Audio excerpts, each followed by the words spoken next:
Hello everyone. तो करती हूँ मैं इस व्लॉग की शुरुआत। अभी हम चले हुए हैं जल्दी जल्दी में, और अभी सासू मॉम भी हमारे साथ चले हुए हैं। तो घर में सब फंक्शन वगैरह हो गए, उसके बाद हम वापसी कर रहे हैं। थोड़ा सा सासू मॉम बीमार हो गए थे, तो हमने सोचा हॉस्पिटल में चेकअप करवा लेंगे।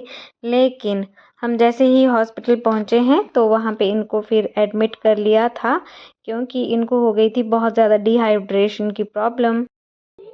अच्छा, हाँ थोड़ा खून भी है ना, इन्हें अंकल है, इन्हें ठीक लगी ड्रिप। तू भी हुए दर्द लगांदी बर निकले खून भी। हाँ इतने खून लगेगा निकलने हम बुलाई ना। हाँ तो फाइनली सासू मॉम को कैनुला लग गया है और ट्रीटमेंट इनका शुरू हो गया है। तो घर में हालत इनकी बहुत ज़्यादा ख़राब हो गई थी, बट थैंक गॉड हम टाइमली आ गए। और डॉक्टर ने भी इनको मतलब पूरा दिन जो है वो 4 बॉटल्स लगाई हैं ग्लूकोज की। तो डिहाइड्रेशन इनको बहुत ज़्यादा हो गई थी। तो अच्छा हुआ हम थोड़ा टाइम के आ गए, तो सासू मॉम की तबीयत जो है वो जल्दी ठीक हो गई। फिर नेक्स्ट डे मॉर्निंग में हम पहुंच गए हैं सिविल हॉस्पिटल सरका घाट। तो ये सरका घाट का सिविल हॉस्पिटल है, और यहाँ पे सासू मॉम को थोड़ा दांत में दर्द था तो वो चेकअप करवाना था। तो फाइनली हम पहुँच गए हैं डॉक्टर के पास, और यहाँ पे डॉक्टर ने दांतों में एनेस्थीसिया भी दे दिया है। तो यहाँ पे सासू मॉम आ गए अंदर जाके भी, और मैं इनका इंतज़ार कर रही थी। फिर डॉक्टर ने ना 15-20 मिनट तक इंतज़ार करने के लिए बोला। एक्चुअली सासू मॉम आए हैं आज दांत निकलवाने के लिए, और इस दांत ने ना सासू मॉम को इतना परेशान करके रखा हुआ था कि पूछो ही मत। फिर यहाँ पे बस अब आज उनका दांत निकलवा ही देंगे। मतलब हम मम्मी जी बस 2 सालों से वेट कर रहे थे कि मतलब मैंने निकलवाना है, बट इनकी हिम्मत नहीं हो रही थी। तो जब इस दांत ने बहुत ज़्यादा परेशान किया तो आज हम फाइनली आ ही गए हैं। तो यहाँ पे मैं सामने पढ़ रही थी कि दांत निकालने के बाद देखभाल कैसे की जाती है, क्या करें क्या ना करें। मतलब तो यहाँ पे मेरा बेटा पूछ रहा था कि अम्मा को क्या हो गया है, अम्मा ने क्यों इस तरह से मुंह बंद रखा हुआ है। तो यहाँ पे इसकी अम्मा बता रहे थे कि मुझे 2-2 इंजेक्शन लगे हैं।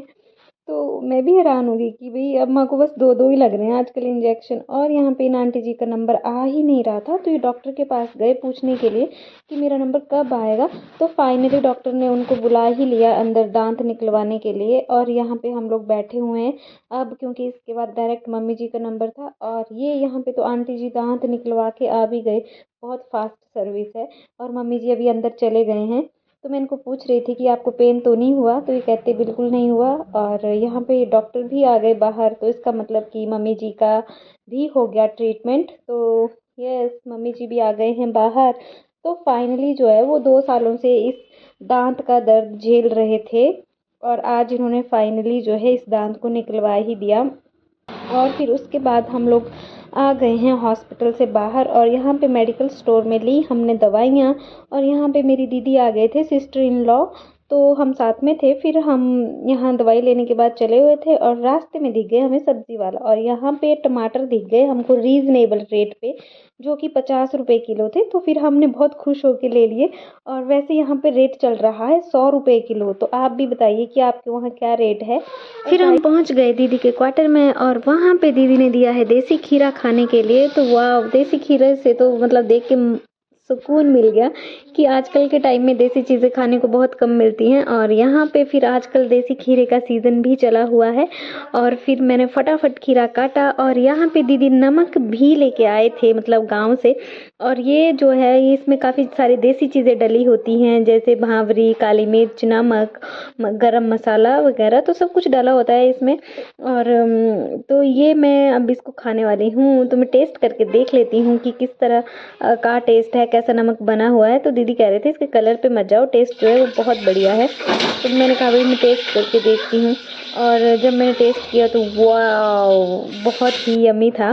तो गाइस मतलब खा खा के ना बहुत मिर्ची लग रही थी। फिर उसके बाद मैंने एप्पल काटा कि एप्पल भी काटती हूँ तो थोड़ा मीठा हो जाएगा। और ये एप्पल भी स्पेशल शिमला से आए थे, तो भाई ये तो सोने पे सुहागा हो गया।